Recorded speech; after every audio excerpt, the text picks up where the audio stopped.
Seorang antikristus akan muncul. Arti dalam bahasa Yunani, afti berarti menggantikan, memalsukan, dan melawan. Antikristus belum muncul karena masih ada yang menahan. 2 Tesalonika 2 ayat 7 dan 8. Karena secara rahasia, kedurhakaan telah mulai bekerja, tetapi sekarang masih ada yang menahan. Kalau yang menahannya itu telah disingkirkan, pada waktu itulah si pendurhaka atau antikristus baru akan menyatakan dirinya. Sedangkan menurut Daniel 9 ayat 27, raja itu, antikristus, akan membuat perjanjian itu menjadi berat bagi banyak orang selama 1 kali 7 masa. Yang menahan munculnya seorang antikristus adalah Tuhan Yesus sendiri melalui gerejanya. Jika yang menahan diangkat, berarti pengangkatan gereja, yaitu pengangkatan orang kudus yang dicalonkan menjadi imam dan raja dalam kerajaan 1000 tahun. Masuk ke bab maksud dan tujuan pokok pengangkatan atau rapture. Yang pertama, membentuk calon para pejabat kerajaan yang bertugas yang akan bertugas dalam milenium 1000 tahun yang terdiri dari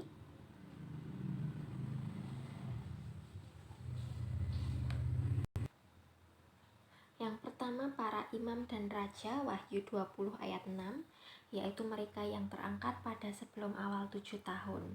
Yang kedua para raja, Wahyu 20 ayat 4, yaitu mereka para syahid yang terangkat dalam masa 7 tahun. Tugas Yesus Kristus sebagai imam besar mempersembahkan tubuh, Ibrani 10 ayat 5, 9, dan 10. Melintasi segala langit untuk menjadi imam besar di kanan Bapanya, Ibrani 4 ayat 14, sampai masa pengangkatan. Pengangkatan orang-orang kudus adalah suatu persembahan yang harum kepada Allah Bapa, sebagai sesuatu yang telah ditunggu-tunggu selama 1993 tahun untuk mengakhiri tugas Yesus Kristus selaku imam besar, karena telah terwujud sesuatu untuk dipersembahkan, Ibrani 8 ayat 3, 2 Korintus 2 ayat 15. Sehingga ia dapat menunaikan tugasnya sebagai hakim yang harus mulai mengatur pencurahan murka Allah yang nyata penampilannya dalam kitab Wahyu 1 ayat 12-18 dan mencapai puncaknya ketika ia mengayunkan sabit untuk keterlibatan para malaikat mengakhiri kefasikan dunia, Wahyu 14 ayat 14-20, dan ketika ia sebagai Tuhan di atas segala tuan dan raja di atas segala raja, menunggang kuda putih bersama pasukan orang-orang kudusnya, membinasakan antikristus dalam perang Harmagedon, Wahyu 19 ayat 11-21. Pengangkatan orang-orang kudus tersebut sesampai di sorga masuk dalam hadirat penyembahan dan terjadi serah terima yang mengakhiri tugas Yesus Kristus sebagai imam besar, supaya tugas imam dialihkan kepada orang-orang kudus yang telah terangkat dan segera bertugas dalam doa syafaat, Wahyu 1 ayat 6, 5 ayat 8-10, 8 ayat 3-4. Setelah tugas Yesus Kristus sebagai hakim selesai, ia akan tampil dalam pesta anak domba Allah sebagai mempelai pria jemaatnya. Keabsahan Yesus Kristus sebagai imam besar yang pertama, menurut peraturan Melkisedek menjadi sempurna, Ibrani 5 ayat 10. Yang kedua, ia telah dicobai dan tidak berdosa sehingga dapat menyampaikan persembahan yang tidak bercela, Ibrani 4 ayat 15 dan juga 1 Petrus 1 ayat 19. Yang ketiga, dengan kebangkitannya Dari antara orang mati, ia melintasi segala langit untuk duduk di sebelah kanan Allah Bapa. Ibrani 4 ayat 14. Sampai semua musuhnya ditaklukkan Allah di bawah kakinya. Ibrani 1 ayat 13, 10 ayat 12 dan 13. Yang keempat, sebagai pendoa syafaat dan mengirimkan Roh Kudus pada hari Pentakosta pada umat tebusannya, dan bagi sidangnya, Kisah 2, dan sebagai pokok keselamatan yang abadi bagi semua orang yang taat kepadanya. Ibrani 5 ayat 9, supaya yang diikat atau dilepaskan oleh sidangnya di bumi dapat terikat atau terlepas di sorga. Matius 16 ayat 19. Dapat ditarik kesimpulan, tugas Kristus sebagai imam besar itu harus selesai. Ini akan terjadi apabila ia mempunyai sesuatu untuk dipersembahkan. Ibrani 8 ayat 3. Ketika ia di bumi, tubuhnya dipersembahkan di kayu salib Golgota. Setelah ada di kanan Bapa, ia harus mempersembahkan tubuhnya, yaitu sidangnya. Kapan? Pada waktu pengangkatan gereja, apabila sidangnya bangkit dari antara orang mati dan diubah lalu terangkat ke sorga, sampai di hadiratnya dan menjadi persembahan yang berbau harum. Maka genaplah dan sempurnalah tugas Yesus Kristus sebagai imam besar dan dialihkan kepada jemaat terangkatnya sebagai imam bagi Bapanya. Wahyu 1 ayat 6, 5 ayat 10, 20 ayat 6. Doa syafaat jemaat yang terangkat, Wahyu 5 ayat 8, 8 ayat 3 sampai 4. Kemudian yang selanjutnya, menghadap kursi pengadilan Kristus, menerima mahkota dan upah untuk menikmati persekutuan dengan Kristus, dan menerima tugas menuju kerajaan 1000 tahun dalam 2 Korintus 5 ayat 10, sebab kita semua harus menghadap pengadilan Kristus, Yunani, Pematos, supaya setiap orang memperoleh apa yang patut diterimanya sesuai dengan apa yang dilakukannya dalam tubuh ini, dalam Alkitab LAI, hidup ini, baik atau jahat. Roma 14 ayat 10, tetapi engkau, mengapa engkau menghakimi saudaramu? Sebab kita semua harus menghadapi tahta pengadilan Kristus, dalam Alkitab LAI, pengadilan Allah. Kedua ayat tersebut memaparkan bahwa jemaatnya masing-masing akan mendapat upah karena pelayanannya dan moralnya atau tingkah lakunya. Kapan diterimanya? Sesudah pengangkatan. Ada juga upah yang diterima semasa hidup yang sekarang ini. Lukas 18 ayat 30. 1 Tesalonika, tetapi tentang zaman, ya, 1 Tesalonika 5, tetapi tentang zaman dan masa saudara-saudara tidak perlu dituliskan kepadamu, karena kamu sendiri tahu benar-benar bahwa hari Tuhan datang seperti pencuri dan pada malam. Apabila mereka mengatakan semuanya damai dan aman, maka tiba-tiba mereka ditimpa oleh kebinasaan, seperti seorang perempuan yang hamil ditimpa oleh sakit bersalin. Mereka pasti tidak akan luput. Tetapi kamu saudara-saudara, kamu tidak hidup di dalam kegelapan, sehingga hari itu tiba-tiba mendatangi kamu seperti pencuri, karena kamu semua adalah anak-anak terang dan anak-anak siang. Kita bukanlah orang-orang malam atau orang-orang kegelapan. Kebaktian penyembahan doa syafaat, Wahyu 4 ayat 1 sampai 11, 8 ayat 3 sampai 5. Malaikat mengambil alih di sorga, Wahyu 8 ayat 3 sampai 5, 9 ayat 1 sampai 13, 16 ayat 1 sampai 21. Tahta pengadilan Kristus, perjamuan kawin, Wahyu 19 ayat 6 sampai 10, penerimaan sahid, Wahyu 7 ayat 9 sampai 17, 6 ayat 9 sampai 11, Wahyu 14 ayat 1 sampai 5, 15 ayat 1 sampai 4. Kejadian di bumi, Matius 13 ayat 39, Wahyu 9 ayat 14, Wahyu 14 ayat 6-20. Yang pertama, takuti, muliakan Allah dan sembah Allah. Wahyu 14 ayat 6 dan 7. Kedua, Babel sudah roboh. Wahyu 14 ayat 8. Yang ketiga, semua pengikut binatang akan dimurkai penuh dan dihukum kekal. Yang keempat, perintah menuai murka. Wahyu 14 ayat 17-20. Dan yang kelima, perang Harmagedon. Tujuan terakhir pengangkatan, memberi kesempatan kepada malaikat untuk melakukan penuaian terakhir yang disebut pungutan terakhir dan menyudahi dengan penuaian murka. Gandum ke gudang dan sekam dibakar. Pengalaman bersama Kristus di angkasa selama 7 tahun dan sesudahnya, urutannya sebagai berikut. Yang pertama, kebaktian, penyembahan dan doa syafaat.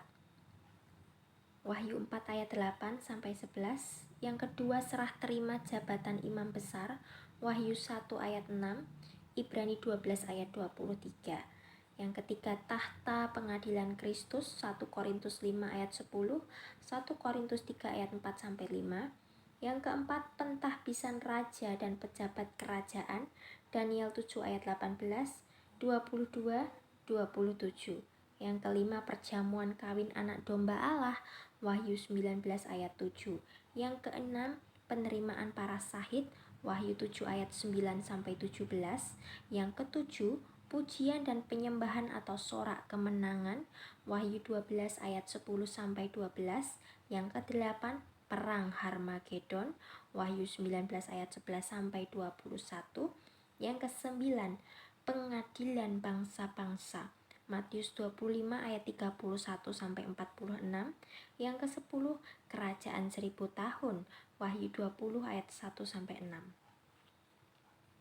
Ada mahkota yang tersedia. Yang pertama, mahkota kemenangan.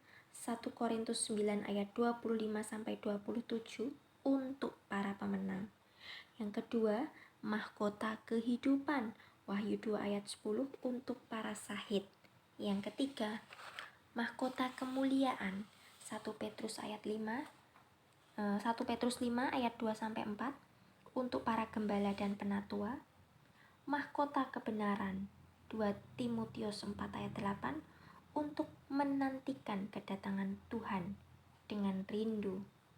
Yang kelima, mahkota kemegahan. 1 Tesalonika 2 ayat 19-20 untuk para pemenang jiwa. Syarat pengangkatan yang pertama, harus menjadi pemenang. Wahyu 2 ayat 7b, Wahyu 2 ayat 17b, 26, 3 ayat 5, 12, dan 21. Karena pemenang ini akan menerima mahkota pahala. Mahkota pahala, kedudukan di hadapan tahta pengadilan Kristus setelah pengangkatan. Mereka disebut juga para pemenang dalam perang Harmagedon. Wahyu 17 ayat 14b. Mereka bersama-sama dengan Dia juga akan menang, yaitu mereka yang terpanggil dan yang telah dipilih dan yang setia, mendengarkan apa yang dikatakan Roh. Wahyu 2 sampai Wahyu 3 menjadi syarat utama bagi pemenang.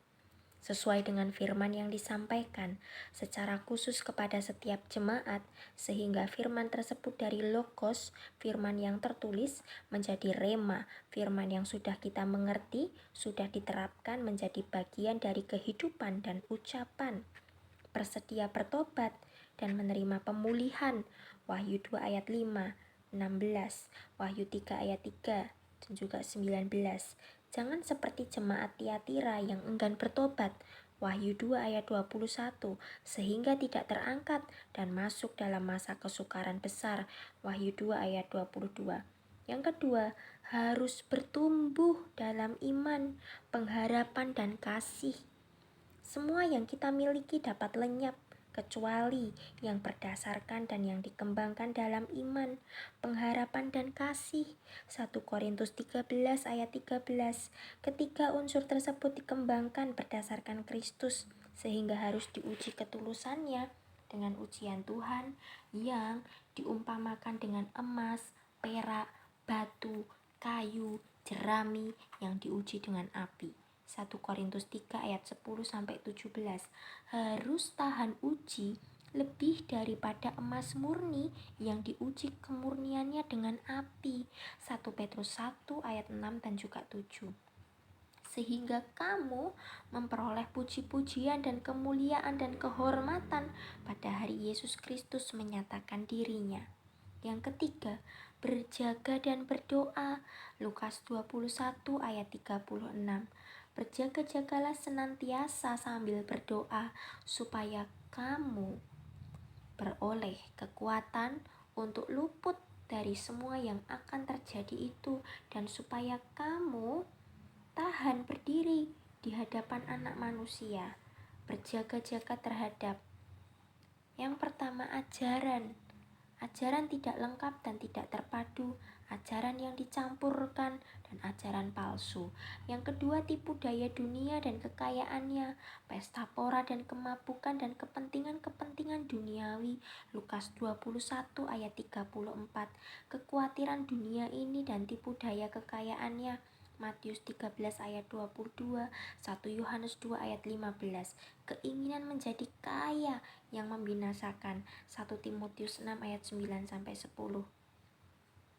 Yang ketiga, daging menuruti keinginan sendiri, egosentris, dan tidak mampu bertahan.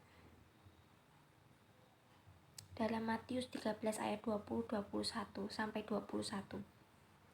Benih yang ditaburkan di tanah yang berbatu-batu ialah orang yang mendengarkan firman itu dan segera menerimanya dengan gembira, tetapi ia tidak berakar dan tahan sebentar saja. Apabila datang penindasan dan penganiayaan atas firman itu, orang itu segera murtad. Kemudian yang keempat, berjaga-jaga terhadap serangan iblis. Efesus 6 ayat 10-20. Zakaria 4 ayat 7-10. 1 Petrus 5 ayat 6-11. Kemudian masuk ke bab penyempurnaan roh, jiwa, dan tubuh. Dalam 1 Timotius 5 ayat 23 dan juga 1 Timotius 24 dikatakan, semoga Allah damai sejahtera mengkuduskan kamu seluruhnya, dan semoga roh, jiwa, dan tubuhmu terpelihara sempurna dengan tak bercacat pada kedatangan Yesus Kristus Tuhan kita.